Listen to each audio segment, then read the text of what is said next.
Abra comigo a palavra de Deus nesta noite, no livro de Eclesiastes, no capítulo 1, nós leremos o versículo 1, ao versículo de número 8, palavra do pregador, filho de Davi, rei em Jerusalém. Vaidade de vaidades, diz o pregador, vaidade de vaidades, tudo é vaidade. Que proveito tem o homem de todo o seu trabalho que faz debaixo do sol? Uma geração vai e outra geração vem, mas a terra permanece para sempre. Nasce o sol, e o sol se põe, e apressa-se e volta ao seu lugar de onde nasceu. O vento vai para o sul e faz o seu giro para o norte. Continuamente vai girando o vento e volta fazendo os seus circuitos. Todos os rios vão para o mar e, contudo, o mar não se enche. Ao lugar para onde os rios vão, para ali tornam eles a correr. Todas as coisas são trabalhosas, o homem não pode exprimir. Os olhos não se fartam de ver, nem os ouvidos se enchem de ouvir. Bem, nós estamos então no livro de Eclesiastes, e eu creio que uma breve e sucinta recapitulação nos ajudará a entrar nestes próximos versículos diante de nós. Bem, Eclesiastes é um livro que investiga a vida humana e informa que tipo de vida é digna de ser vivida e que tipo de vida não é digna para um homem criado à imagem e semelhança de Deus viver. Eclesiastes, como nós vimos, é a investigação, de uma alma, a investigação da vida de uma alma, isto é, de Salomão. A investigação que ele fez sobre a vida e a existência.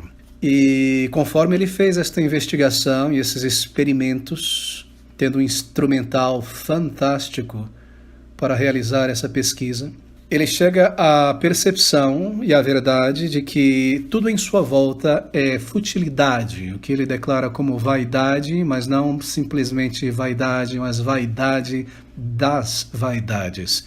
Mas isso até que os seus olhos foram abertos pelo Espírito Santo e ele viu os seus pecados e viu os seus erros e se arrependeu diante de Deus, e Deus, com grande misericórdia, o restaurou. E aqui, através da sua experiência pessoal, o que nós temos é então uma declaração de que a vida sem Deus, sem um conhecimento real, vivo, um relacionamento pessoal com Deus, com o Senhor, mas um relacionamento de um filho com o pai, de uma filha com o pai. A vida é vaidade, isto é, a conclusão de uma jornada sem Deus deste lado da eternidade é um desperdício, é um tempo gastado inutilmente, é vaidade das vaidades. E conforme ele se afastou do Senhor em seus experimentos, Salomão foi um homem que, humanamente falando, chegou ao máximo de todas as experiências humanas possíveis. Ele pôde, com sua capacidade intelectual que recebeu do Senhor, o desenvolvimento dos seus talentos, a sensibilidade que possuía, o tempo que viveu, a cultura em torno da qual viveu, e também com toda a riqueza imensa, incrível riqueza que ele possuía, ele conseguiu aplicar a si mesmo, a experimentar aquilo que um homem, um ser humano, pode experimentar na vida da mente e no corpo. Ele se entregou a todas as coisas. Mas, apesar de toda a profunda experiência humana que ele testou, Salomão chegou, como eu mencionei, a palavra de Deus ele declara repetidamente, a perceber que a vida é vaidosa, a vida é permeada por essa essência. Há uma essência intrínseca à vida do homem debaixo do sol, na terra, a vida sem Deus, isto é, o selo da vaidade. Há uma quarta essência, uma quinta essência, se eu posso assim colocar, na vida humana sem Deus. E essa essência é que ela é fútil, ela é vaidosa, futilidade emana da vida humana. Essa é a grande descoberta de Salomão. A futilidade emana da vida humana se nós não conhecemos o nosso Criador, se nós não temos um relacionamento real, pessoal, com o nosso Deus. Então, Salomão, tendo sido desperto pelo Espírito, visto seus erros e seus pecados, ele devota agora a sua energia final, a energia final da sua vida, para compor este livro, o livro de Eclesiastes. E nós vimos em nossa primeira consideração que o objetivo dele é mostrar nessa sua reflexão final como um pregador, como aquele que reúne pessoas para ensinar, que a verdadeira sabedoria está no relacionamento com Deus. Em palavras bem simples, ele mostra onde não está a verdadeira sabedoria, tendo testado todas as coisas, e mostra onde está a verdadeira sabedoria. E nós vimos também, em nossa primeira consideração, que ele inicia advertindo seus leitores para não terem uma ideia muito elevada da vida, já que nesta vida não se pode alcançar um bem substancial, não se pode alcançar um bem permanente. E esta, então, são as suas primeiras palavras ao iniciar no seu sermão, no versículo de número 2. Vaidade de vaidades, diz o pregador, vaidade de vaidades, tudo é vaidade. Se você puder tomar esse como seu texto, o restante do livro de Eclesiastes é a pregação deste texto, é o desdobramento desse pensamento, é a exposição desta conclusão. Tudo é vaidade. Ele irá então, ao longo de seu ensino, contrastar duas perspectivas de vida humana. Através de todo o livro, de toda a argumentação, de todos os exemplos, ele está o tempo todo contrastando duas visões de mundo. Uma é a vida sem Deus. O que o ser humano pode encarar em seu máximo de compreensão e de experiência da vida, vendo a vida, colocando Deus para fora da moldura, sem Deus nessa perspectiva. E o outro contraste é uma vida humana vista pela perspectiva de alguém iluminado pelo Espírito, alguém que conhece a Deus, alguém que conhece a palavra de Deus. Em outras palavras, esses dois indivíduos, eles estão olhando no mesmo objeto, mas com percepções, com lentes, assim por dizer, diferentes. E é isso que ele ilustra aqui. Ele está o tempo todo alternando entre essas duas visões do mesmo objeto, que é a vida, que é a existência humana, e então trazendo a sua conclusão e o seu ensino. E o que ele faz é então observar tudo e todos em sua volta como um homem natural, sem Deus, faria. Um homem que possui o instrumental do intelecto e um homem em seu estado ideal, digamos assim, humanamente falando, um homem que alcançou uma boa saúde física e mental, um homem que possuía em suas mãos as rédeas completas do seu intelecto para utilizá-lo, um homem que desenvolveu as capacidades mentais a partir da experiência e do treinamento, um homem que viu e observou, um homem que, se nós pudermos resumir a ciência natural em dois aspectos, a ciência pode ser reduzida, genericamente falando, em observação e mensuração, não é observar e medir peso, etc.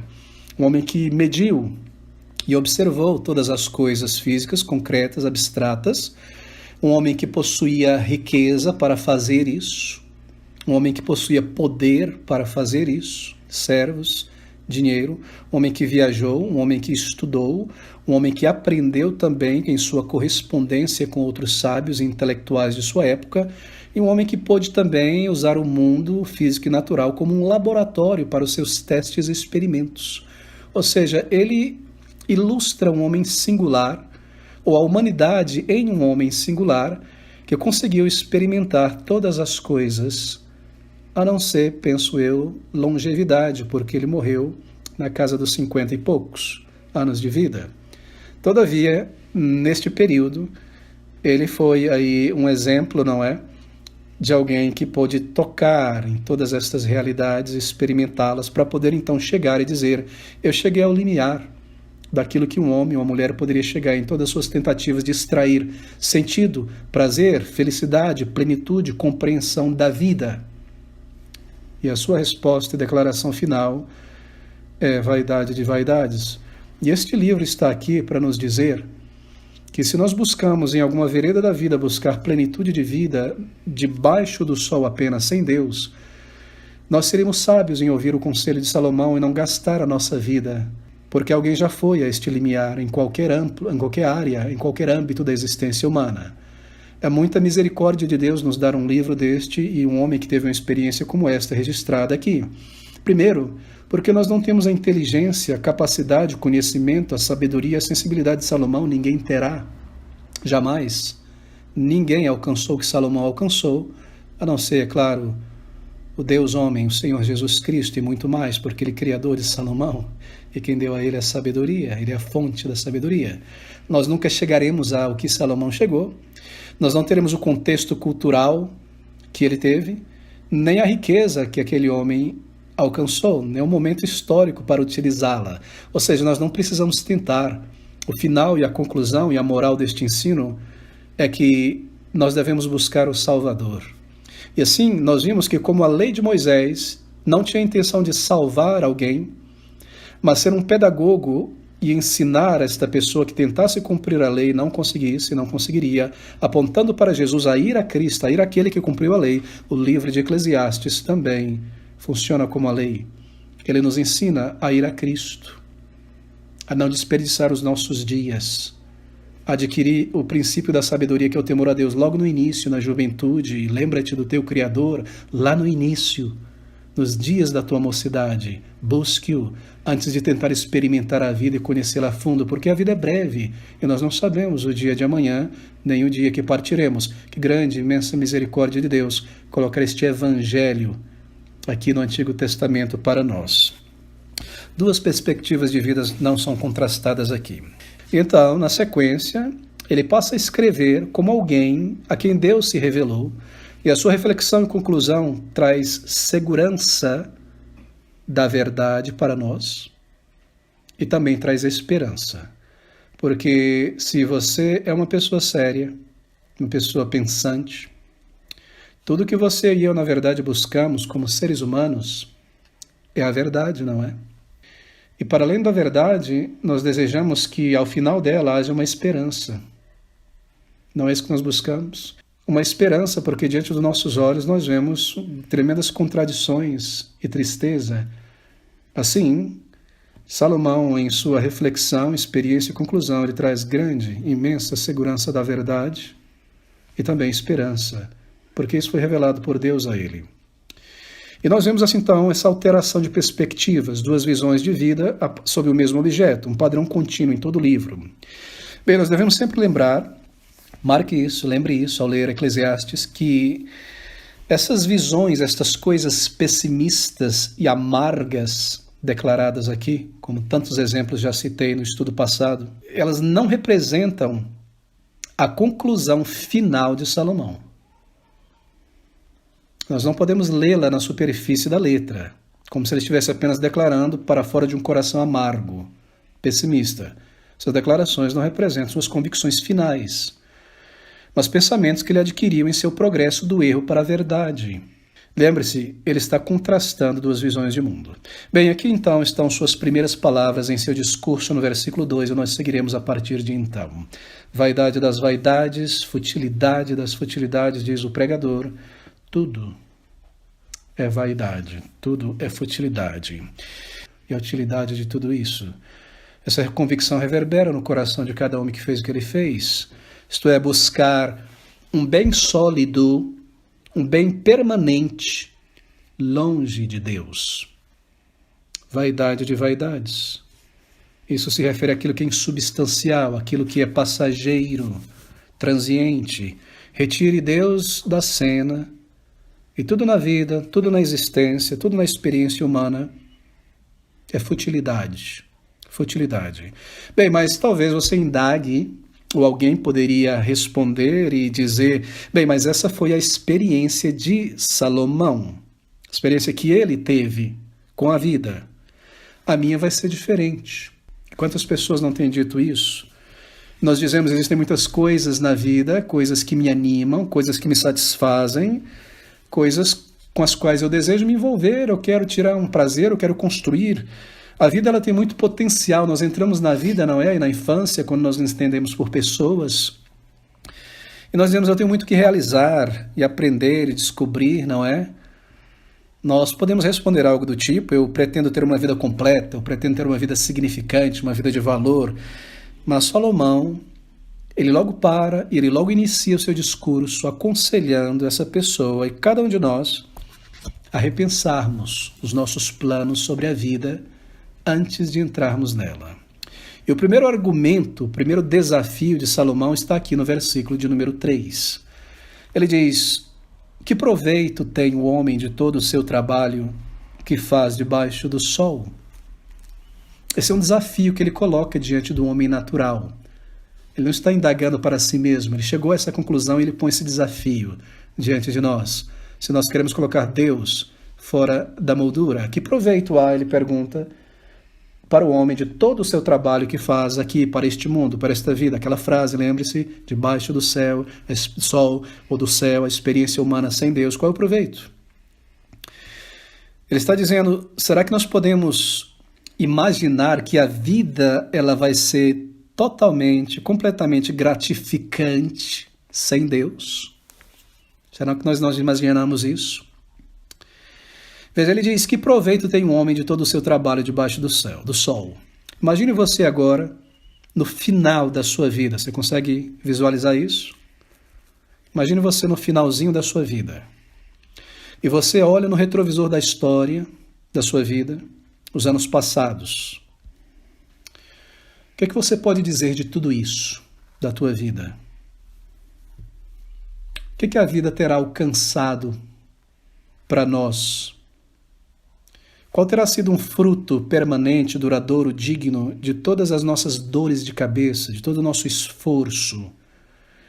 Será que nós teremos alcançado no final da vida algo importante, de real importância para a existência, para a vida, como paz no coração,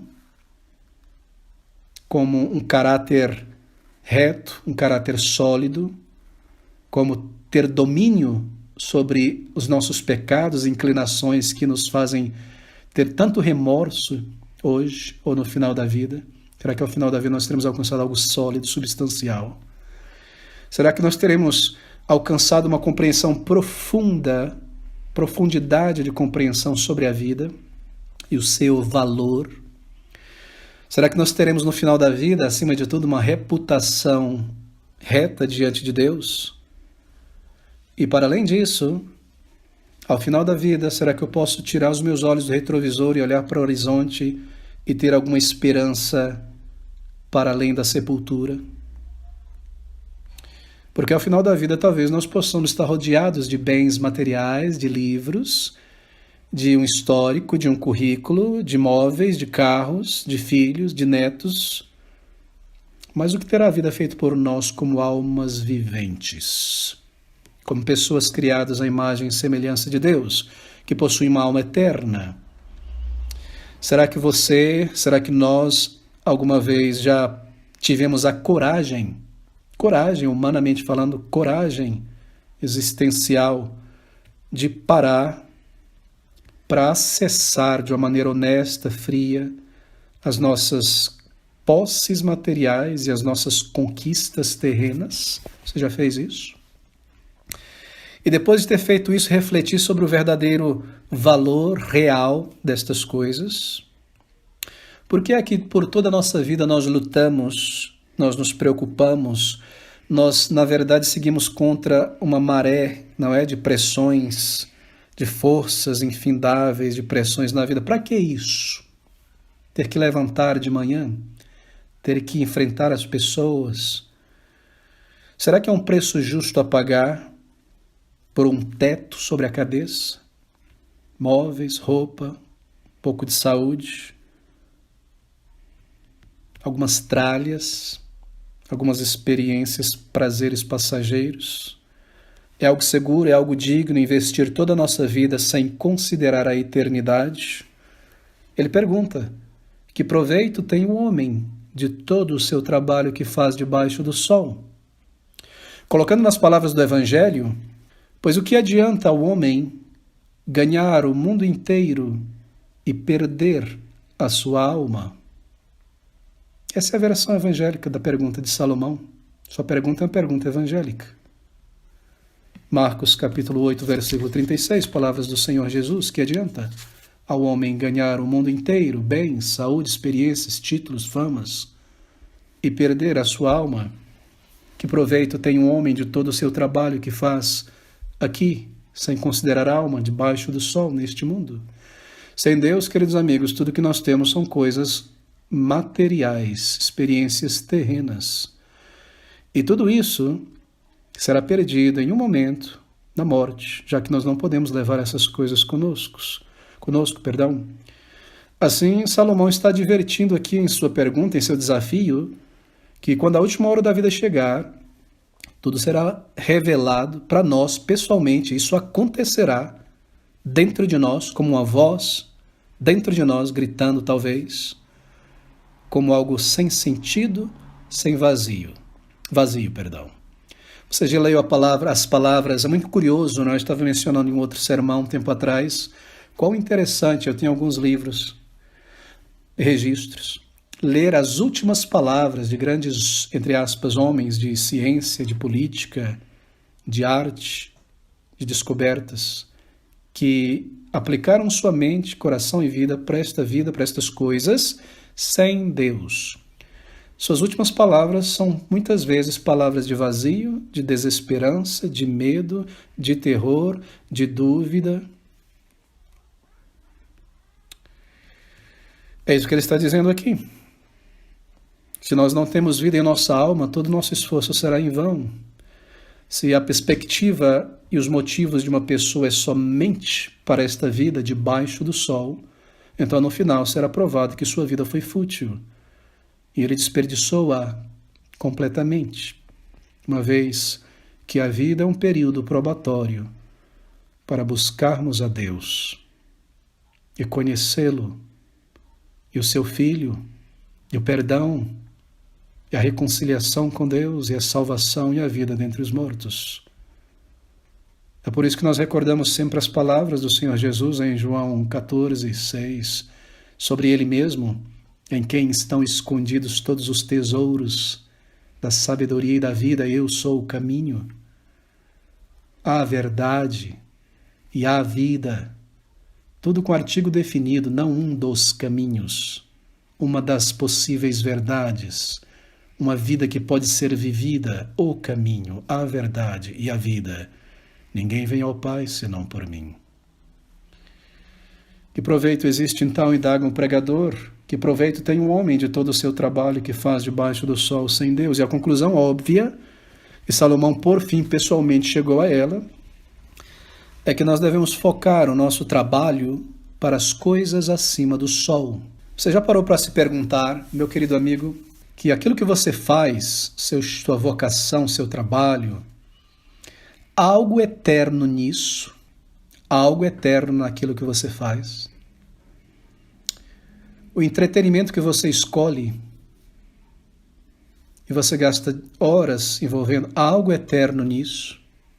É muito importante fazer essa pergunta.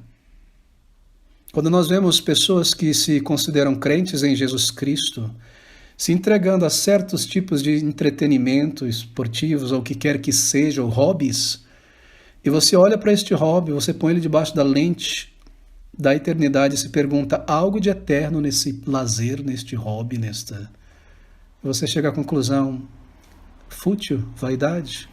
Veja, não me entenda errado, eu não estou desprezando aqui o descanso ativo, o esporte, o cuidado do corpo, mas a vocação, aquilo que eu me entrego, há algo eterno nisso? Ou no meu trabalho, no meu ganha-pão, no cuidado da terra, assim por dizer, lavrando a terra pelo suor do rosto, nós devemos, Deus nos comanda no nosso trabalho. Tenho eu colocado algo de eterno e substancial nisso? Tenho eu trazido algo de eterno e substancial para isso? E a conclusão do que eu estou fazendo, final, envolve algo eterno? Isso irá glorificar a Cristo, os frutos desse trabalho, o local? São perguntas que nós devemos fazer a nós mesmos, não é? E essa é a conclusão, nós devemos focar o nosso trabalho para as coisas acima do sol, seja o que é que nós façamos secularmente em nosso ganha-pão. Deve haver algo eterno ali. E o crente tem a resposta para isso. O Senhor diz em Mateus, em seu grande sermão do monte, buscai primeiro o reino de Deus. Assim, em meu trabalho secular, em meu ganha-pão, eu devo colocar o reino de Deus em primeiro lugar ali. Ali estou eu como uma testemunha de Cristo, em minha escolha, onde morar, onde trabalhar, que profissão seguir. Eu devo pensar sobre estas coisas, buscar conhecer e seguir a vontade de Deus em tudo que nós fazemos, diz a palavra de Deus. Quer comais, quer bebais, fazer tudo em nome do Senhor quer dizer isso. Fazendo como ao Senhor e não como aos homens. No meu lazer, no meu entretenimento, no meu trabalho, nesta breve jornada aqui na terra. Esta é a pergunta que um crente deve fazer a si mesmo e também para analisar, fazer um julgamento correto, claro, não condenatório, como nós já estudamos, sobre os outros, não é? Com que eles gastam um tempo que não volta mais. Há algo de eterno nisso? Pergunte-se sempre. Colossenses 3:23 diz: E tudo quanto fizerdes, fazei-o de todo o coração, como ao Senhor, e não como aos homens. E ela então segue para o versículo de número 4. E diz o seguinte, em seu argumento, em seu desafio que é colocado diante de nós: Uma geração vai e outra geração vem, mas a terra para sempre permanece. Bem, lembre-se, isso é o que uma pessoa que não possui um relacionamento com Deus tem a dizer sobre a vida humana. O que uma pessoa que não conhece a Deus tem a dizer sobre a vida humana, a observar o ser humano. Uma geração vai, a outra geração vem, a terra, ela permanece a mesma. Essa é uma declaração da futilidade, não é? Das gerações humanas. Ele olha para a humanidade, ele vê que em um aspecto, ao observar a humanidade, o mundo está cheio de nascimentos. Pessoas estão nascendo o tempo todo. Em outro aspecto, o mundo está cheio de mortes. Morrem tantos quanto nascem. Parece até que caixões e berços são o principal mobiliário desse mundo, não é? E ele vê então o vagar das gerações, observando as gerações passando por uma terra. As gerações vêm andando e se voltando e renovando e andando sobre uma terra que é na verdade como um cemitério. E se você pensar com calma, nós vivemos em cima de um cemitério. O mundo que foi primeiro destruído pelo dilúvio, um cemitério debaixo de nossos pés, e um cemitério de matéria orgânica em todo lugar. E a brevidade da vida, ele está falando sobre ela, ela é ainda mais marcada então nesse versículo quando ele compara a vida humana, a vinda das gerações, com a permanência da terra. Veja o contraste. Uma geração vai, outra geração vem, mas a terra para sempre permanece. Observe a conexão desse versículo 4 com o versículo 9 a 11. Perceba a conexão aqui do argumento. Volta ao versículo 4. Uma geração vai, outra geração vem, mas a terra para sempre permanece. O que foi, isso é o que há de ser. E o que se fez, isso se fará, de modo que nada há de novo debaixo do céu. Há alguma coisa de que se possa dizer, vê, isto é novo. Já foi nos séculos passados, que foram antes de nós. Já não há lembrança das coisas que precederam, e das coisas que hão de ser também, delas não haverá lembrança entre os que hão de vir depois. De volta, uma geração vai, outra geração vem, mas a terra permanece a mesma. Não é interessante? O que ele está dizendo é que o homem, ele é o senhor da terra, e ele pode moldar a terra para o seu próprio propósito, mas a terra permanece, e o homem passa. Ele é apenas um inquilino em uma casa velha, uma casa que já teve várias gerações de inquilino vivendo nela. E cada um desses inquilinos disse a si mesmo quando viveu nessa casa, essa casa é minha. Na verdade, e todos eles se afastaram e passaram, e a casa continua de pé. É isso que ele está dizendo aqui, uma geração vai e outra geração vem, mas a terra para sempre permanece, a partir da perspectiva de alguém que não conhece a Deus. Bem, isso é aquilo que o homem, uma mulher sem Deus, tem a dizer ao observar a humanidade, ao parar e sentar em sua cadeira de balanço e pensar sobre a vida, não é? Isso é o que os sentidos naturais não iluminados do homem têm a dizer e concluir. Mas a pergunta é, será que isso é tudo que pode ser dito sobre as gerações, sobre o ser humano? Bem, há uma série de consequências em se pensar desta maneira. Tudo é vaidade, o ser humano vai passar, a terra permanece do jeito que está. Quantas pessoas já moraram nessa casa que eu moro aqui? Tem 70 anos essa casa. Quantas pessoas já passaram por esse mundo, já viram esse rio, já sentaram nesse banco? Ao pensar desta maneira, que não há sentido, o mundo permanece, as pessoas passam, há uma série de consequências. Por quê? Porque se for tudo que nós temos a dizer, que a vida humana é passageira e termina aqui nesta vida somente debaixo do sol, então veja, toda a ética e toda a moral mais elevada que o homem pode produzir sofre um golpe fatal aqui, não é? Você já pensou sobre isso? Se a vida não tem sentido e as gerações passam, então qual o sentido da ética e da moral? O sentido final dela?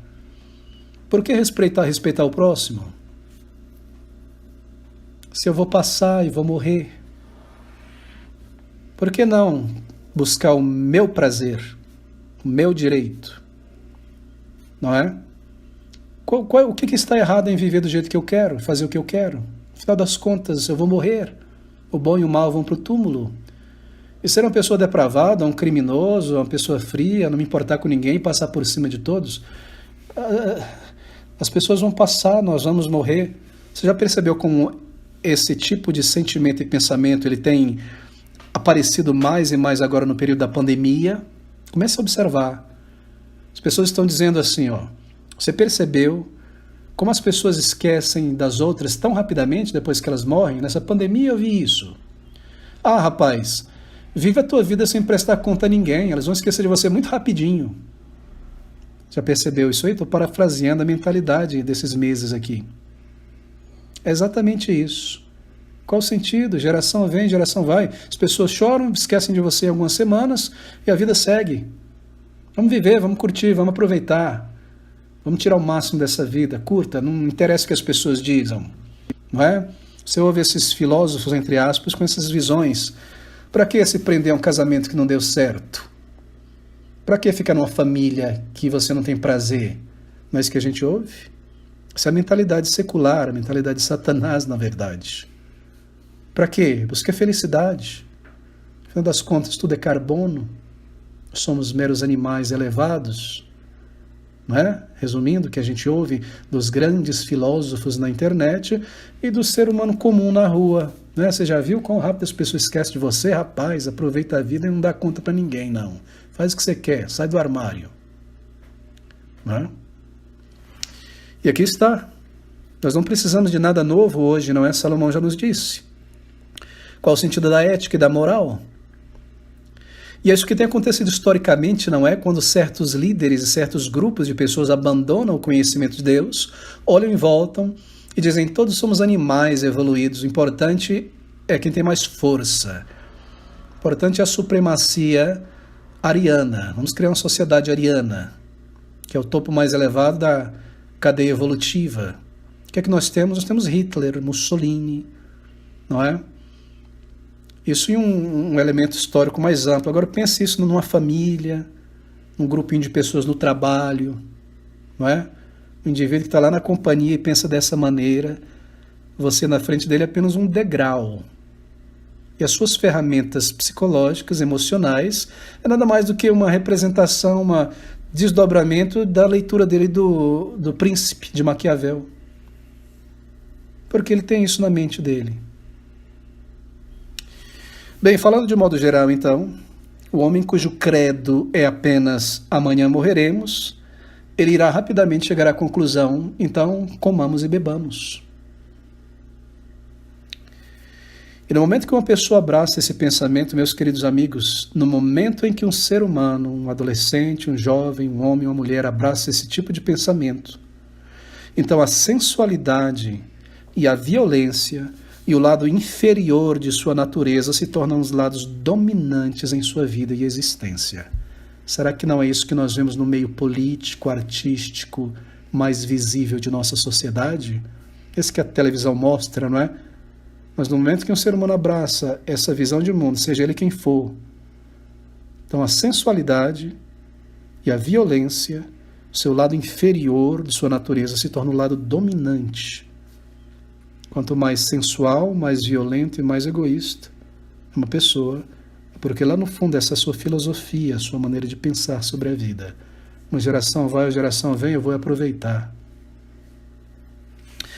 Agora, em contraste com isso está o temor a Deus, não é?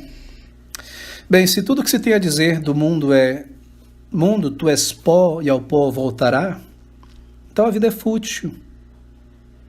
E Deus, ele não está justificado em ter criado um mundo fútil, não é? Ter produzido um mundo fútil. Qual é a justificativa de Deus ter feito isso? Bem, graças a Deus, que isso não é tudo que se pode dizer sobre a vida e sobre as gerações, porque quando nós observamos a brevidade da vida humana, o homem natural, o homem sem iluminação de Deus, ele nunca consegue ver aquilo que está reservado somente para o homem espiritual. E aqui está, meus amigos, a verdadeira realidade, a verdade das coisas que estão diante dos olhos de uma pessoa espiritual. 1 João, capítulo 2, versículo de número 17, declara: e o mundo passa, e a sua concupiscência, mas aquele que faz a vontade de Deus permanece para sempre. Você percebe o contraste?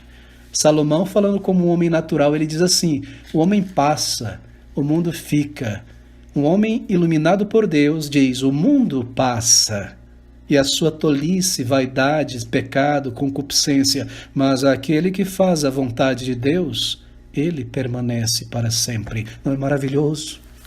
Não é maravilhoso ouvir essas palavras? Não é glorioso? Isso não traz alento e esperança? A verdade revelada por Deus, o homem nunca alcançaria isso. Isso vem do alto, isso vem de acima do sol, isso deve ser revelado de Deus para nós. A verdade está aqui na palavra de Deus. Não é tremendo, queridos amigos? Essas palavras, todo o tecido de aparência sólida de uma sociedade sem Deus, diz o apóstolo inspirado, está se dissolvendo. E nós nunca vimos isso como hoje em nossos dias, como o tecido social está se dissolvendo, não é? Que você observa na sociedade é o desenvolvimento, é a formação de uma anomia social. Nós estamos entrando em estado total de anomia social. Anomia é um termo sociológico, é quando o tecido social começa a se fragmentar, não é? Quando aqueles laços subjetivos que nos mantêm unidos na polis, na sociedade, começam a se soltar. Porque a gente está juntinho ali no ponto de ônibus, esperando o ônibus com respeito, ninguém mata ninguém? Por que o cidadão não passa no sinal vermelho, não quer saber, passa por cima do ciclista e vai embora? Não é? Há algo que mantém, não é? Um princípio da moral, da justiça, do certo, né? Esses laços, essas linhas mantêm o tecido da sociedade unida. Quando essas linhas são soltas, Deus não existe, o importante é eu faço o que eu quero, então esse tecido começa a arrebentar, a se soltar, e daqui a pouco as pessoas estão se mordendo nas ruas, se matando, o importante é o mais forte. É isso que nós vemos aqui. É isso que nós observamos. Mas João diz aqui, inspirado pelo Espírito, que no meio de toda essa mudança, há um que permanece inalterado, sem mudar. E esse é o homem, a mulher, que faz a vontade de Deus. Porque o mundo passa e a sua concupiscência, sim, está em dissolução diante de nossos olhos. Nós estamos entrando em estado de anomia social. Já não há mais afeição natural entre as pessoas. Mas aquele que faz a vontade de Deus permanece para sempre. Então, do versículo 5 ao versículo 7, em Eclesiastes 1, Salomão começa, então, a comparar a vida de um homem sem Deus. E ele usa um novo argumento. Ele vai comparar a vida de um homem sem Deus com a natureza, com seres brutos. Observe. Nasce o sol, e o sol se põe, e apressa-se e volta ao seu lugar de onde nasceu. O vento vai para o sul e faz o seu giro para o norte, continuamente vai girando o vento, e volta fazendo os seus circuitos. Todos os rios vão para o mar, e contudo o mar não se enche. Ao lugar para onde os rios vão, para ali tornam eles a correr. Todas as coisas são trabalhosas. E ele segue dizendo sobre a vaidade da vida. Qual é o desafio aqui? Qual é o argumento? Se você não busca Deus, e se a tua vida é nessa moldura, dentro desse aquáriozinho do Golden Fish, naquela bolinha redonda, e você só vive aqui sem entender que há um Deus, um Criador, então você é como um animal. Só que ele está sendo mais polido, mais sofisticado do que eu aqui. Você é uma pedra, você é como a árvore, como o vento. Ou seja, você vive dentro de um círculo, de um ciclo contínuo, previsível, mecânico. A vida é fútil, ele está estressando a futilidade da vida sem Deus ao comparar a vida de um ser humano com isso aqui. Ele não apenas pulou do versículo 3 para o versículo 4, como se esses versículos estivessem separados, não. Você está percebendo? Há uma argumentação aqui. Esses versículos não são máximas isoladas, ele está argumentando. Se você não crê em Deus, não conhece a sua vida como um ciclo da natureza. Versículo 5, ele diz: nasce o sol e o sol se põe, apressa-se e volta ao seu lugar onde nasceu. A propósito, ele não está usando uma terminologia aqui não científica do geocentrismo, não, tá? Como alguns dizem, Salomão, ele acha que o Sol gira em torno da Terra. Não, ele está usando uma terminologia aqui não científica, não é apenas... Não, nada disso. Ele está usando um conceito de moção relativa. E o conceito de moção relativa é utilizado na ciência moderna, claro. Qual é o conceito de moção relativa? Ao falar-se sobre o Sol, nós dizemos que ele gira em torno da Terra.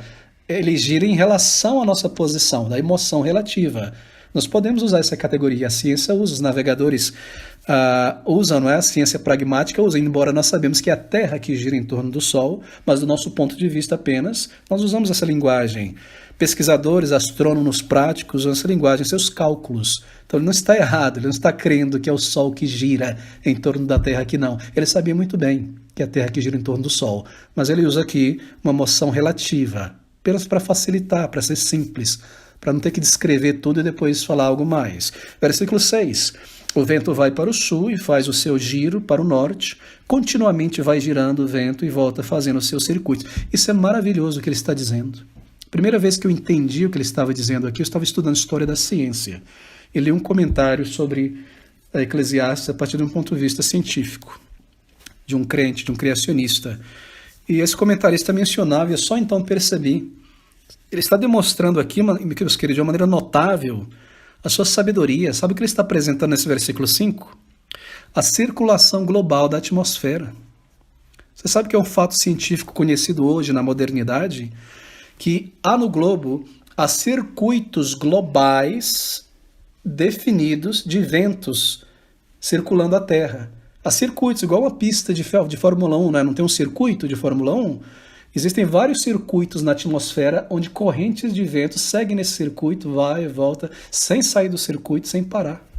Não é incrível, não é maravilhoso isso? É um fato conhecido pelos meteorologistas modernos, mas uma pessoa da antiguidade não poderia conhecer e entender isso sem um sistema de audição e de medição aérea, poder subir lá em cima, ouvir e medir o vento. Mas Salomão já tinha estudado, não sei como, e descoberto, não sei como, com precisão científica, que existe um circuito global de ventos. Você já viu algum vídeo na internet, não é? Lança-se um balão numa determinada altura, onde há um desses circuitos aqui do Brasil ou dos Estados Unidos. Sabe onde ele vai parar? É na China. Solta ele de novo, ele percorre o circuito e volta aqui de novo na América do Sul. Não é maravilhoso? Entra na internet, aí no YouTube, procura algum exemplo, você vai ver isso aí. Mas deixa-me dizer outra coisa maravilhosa sobre a criação de Deus. Você sabia que há circuitos no mar?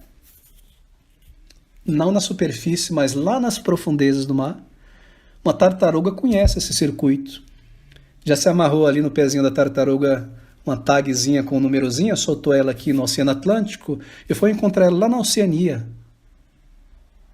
lá perto da Nova Zelândia. Como ela chegou lá? Em pouco tempo. Pouco tempo.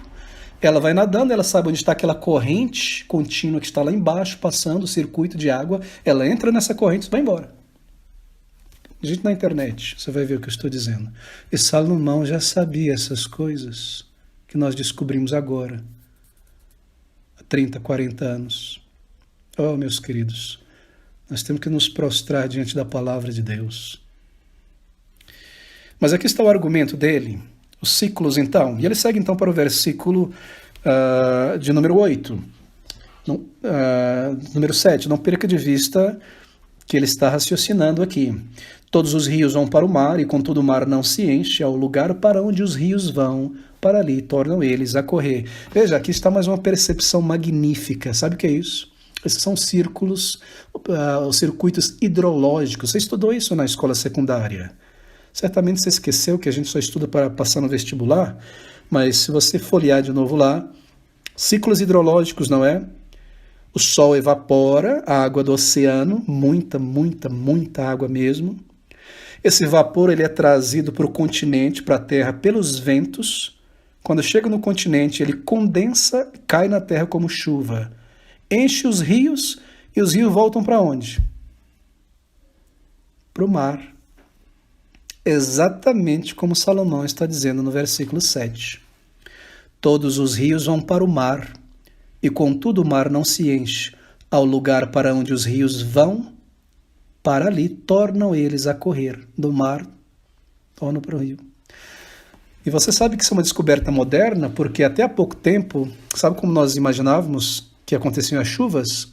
Porque imagine você lá no meio da África, no meio do Brasil, no centro-oeste, não tem mar ali. Nós imaginávamos que os rios em volta evaporavam, condensavam e a chuva caía. Seria impossível, né? Teria que evaporar muito o rio. Foi descoberto que, na verdade, a chuva vem do mar. A evaporação do sol sobre o mar, produzindo uma quantidade absurda de água, né, em vapor, que é trazida pelos ventos. Condensa a água e volta para o mar. Não é maravilhoso? Mas deixa-me voltar ao nosso ponto aqui. Porque o propósito de Salomão não é ensinar ciência, e sim mostrar a futilidade, a vaidade da vida sem Deus. Então o que ele está fazendo aqui do versículo 5 ao 7, aqui por meio dessas descrições de ciclos da natureza, ao usá-las, ele está usando isso como seu argumento sobre o vazio, a futilidade da vida sem Deus. Em outras palavras, a futilidade da vida sem o conhecimento e um relacionamento real com Deus. Ele diz que se nós vivermos somente para o aqui, debaixo do sol, destituído de vida espiritual, nós seremos como ciclos físicos da terra. E visto espiritualmente, nós não seremos diferentes das plantas, dos animais. Gerações vêm, geração passa, ele nos recorda. É a triste história de todos aqueles que estão mortos espiritualmente. Se a pessoa pensar, o mundo está passando, as gerações estão passando, geração vai, geração vem, essa é a perspectiva triste de quem está morto espiritualmente. Eles viveram, eles morreram. Se você pensa assim, você é como o vento, como a planta. O que é de interessante nessa vida, nisso? Que esperança crucial, que valor há nisso tudo? Se uma dimensão espiritual, ele diz, sem uma dimensão espiritual, ele diz, nós somos como o sol, visto da terra, não é? Segue inevitavelmente ciclos repetitivos.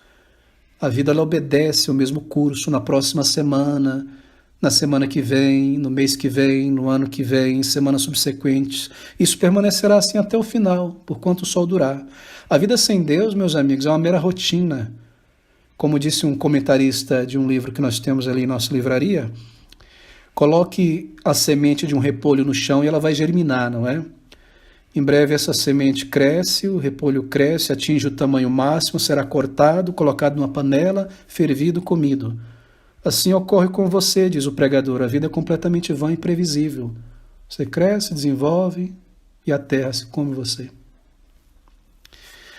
Os grandes ciclos dos ventos, do vento e da água também ilustram esse ponto. Quando nós vivemos sem Deus, as nossas vidas são dominadas por forças naturais. Forças e circunstâncias inevitáveis. Veja, o ciclo, como do vento. Nascimento, juventude, maioridade, declínio, morte. Essa é a nossa vida, a história da nossa vida, sem Deus. Não existe nada além disso. Levantar pela manhã, ir para o trabalho, comer, dormir, levantar, ir para o trabalho, comer, dormir, assim por diante. Essa é a figura completa da vida. Veja outro ciclo como o vento. Trabalhe, produza, ganhe, gaste, consuma, trabalhe, produza, ganhe, gaste, consuma. Deixa-me dar mais um.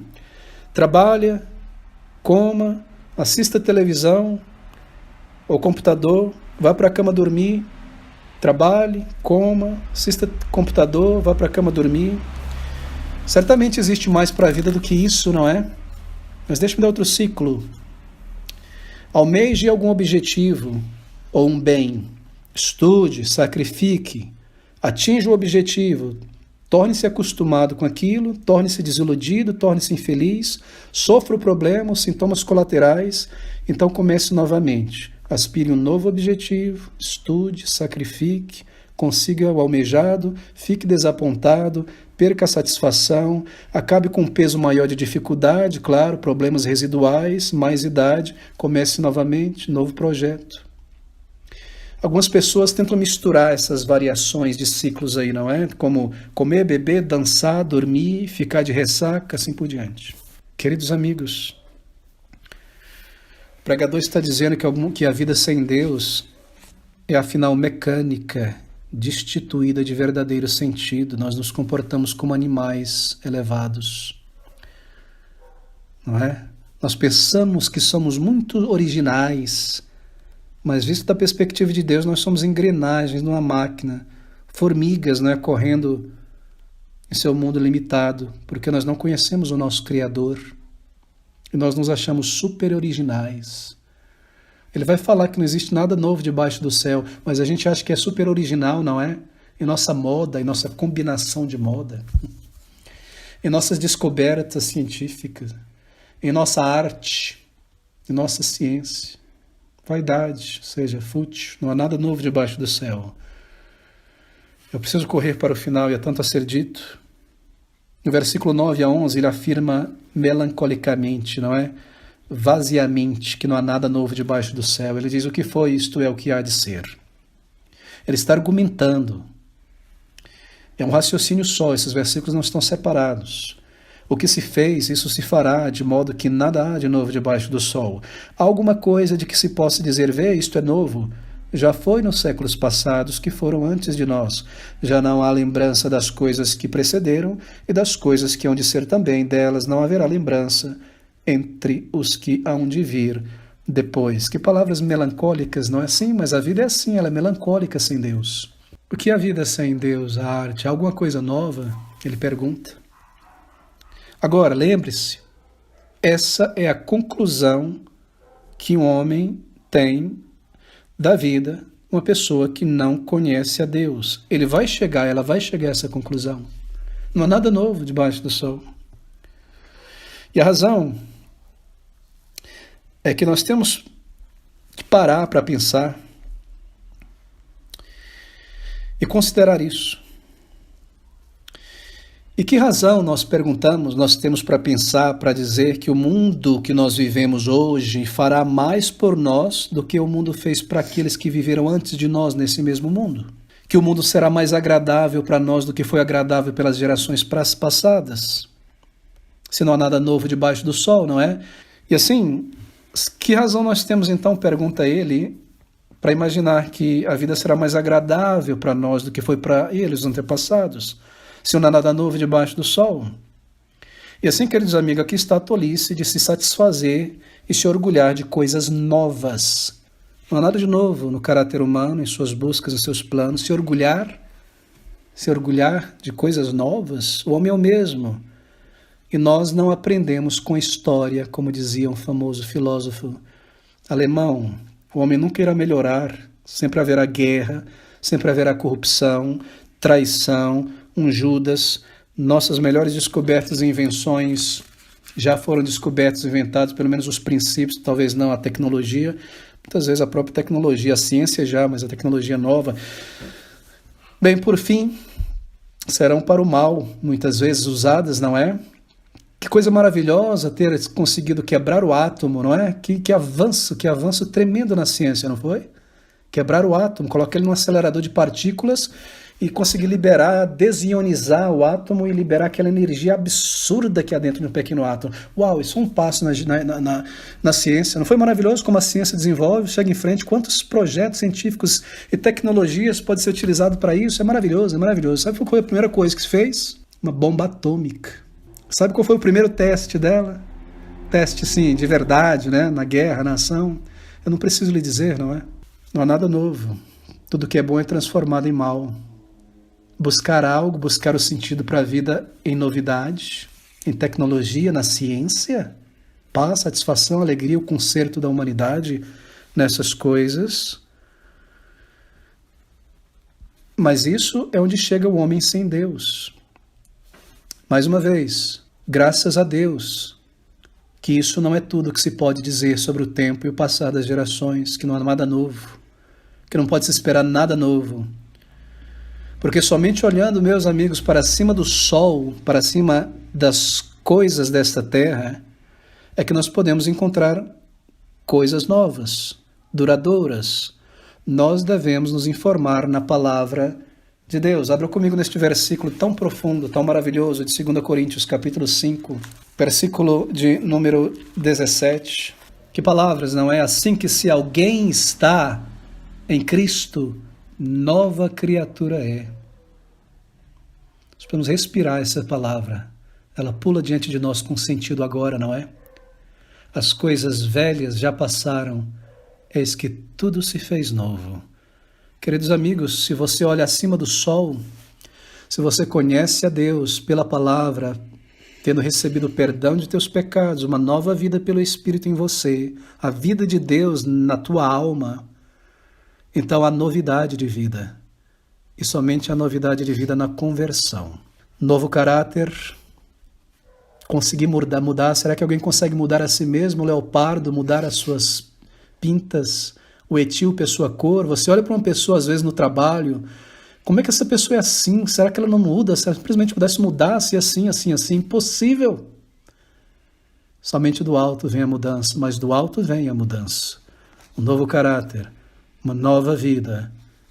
O Evangelho, meus amigos, ele põe um novo cântico em nossa boca.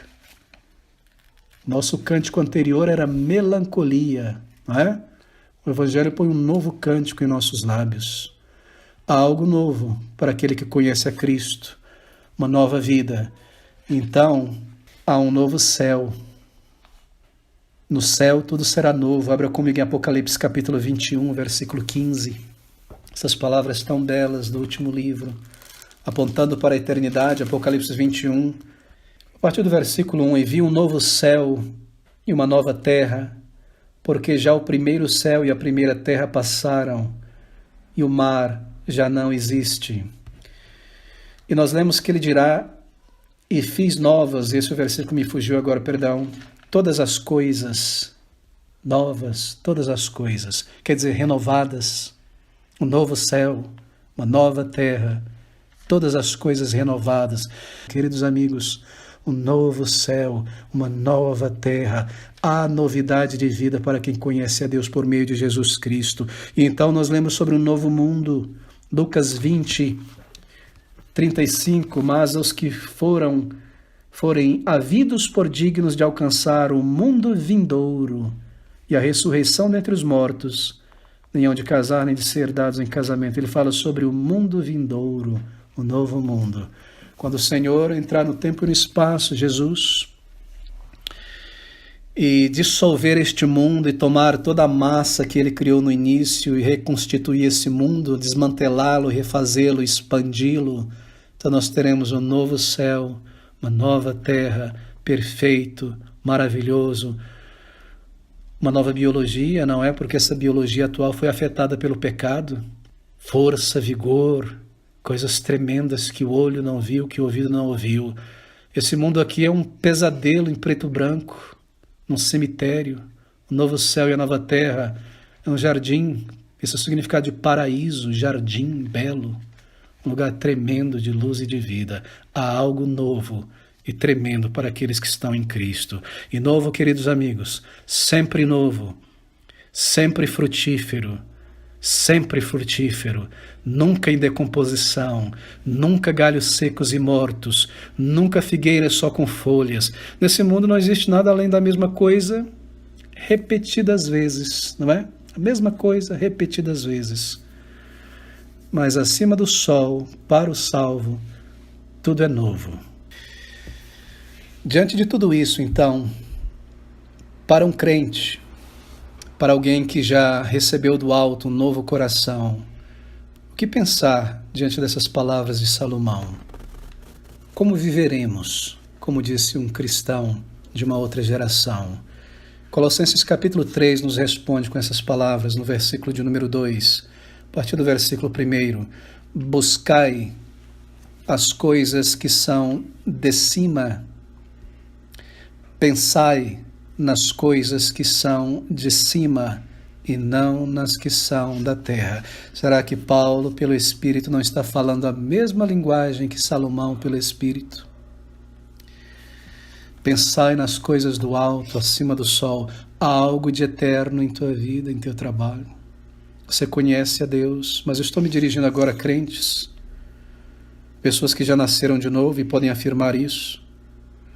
Uma lição que nós devemos cultivar é esta. Nós devemos manter um senso transitório da vida. Mantenha isso em mente. Uma perspectiva transitória. A vida é transitória. Não encare a vida como algo sólido, a casa onde você mora, o corpo que você tem, mesmo o comportamento das pessoas que não nasceram de novo. Mantenha isso em vista, um senso transitório da vida. Esse é o significado das palavras de Moisés no Salmo 90. Ensina-nos a contar os nossos dias para que possamos aplicar nossos corações à sabedoria. Ensina-nos a contar os nossos dias de tal maneira que alcancemos coração sábio. Ensina-nos a contar os nossos dias para que possamos aplicar, então, o coração à sabedoria. Contar os dias, essa é a métrica, e não contar os anos. Porque, como dizia um puritano, cada dia é uma pequena vida, não é mesmo? Cada dia é uma pequena vida. Nos levantamos e concluímos, como quem nasce e se deita na terra. Isso nos levará a dizer como o Senhor Jesus: eu devo realizar as obras daquele que me enviou enquanto é dia. A noite vem, quando ninguém pode trabalhar. Você está servindo a Cristo, meu irmão. Você é um discípulo de Cristo. Você é um servo de Cristo. Ou você diz a si mesmo: eu servirei a Cristo quando eu estiver formado, casado, terminar de pagar o financiamento, eu vou ter mais tempo. Primeiro o reino de Deus. E aqui está a última lição. Nós devemos cuidar para que nossa vontade esteja em harmonia com a vontade de Deus e a obra de nossas mãos em harmonia com a obra de Deus neste mundo.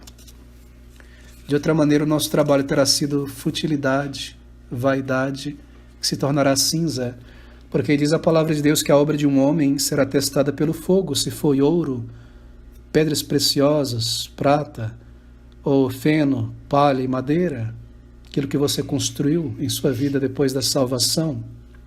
Foi para aqui. O cínico, o amargo, ele diz a minha verdade quando ele diz: uma geração vai, outra geração vem, mas a terra permanece. Mas o apóstolo João, inspirado pelo Espírito, e todo crente pode dizer em seu coração, ao ver a vida, a verdade com firmeza, a verdade por inteiro, a vida por inteiro, ele disse: vede, vede, amigos, vede, este mundo passa e a sua concupiscência, mas aquele que faz a vontade de Deus permanece para sempre.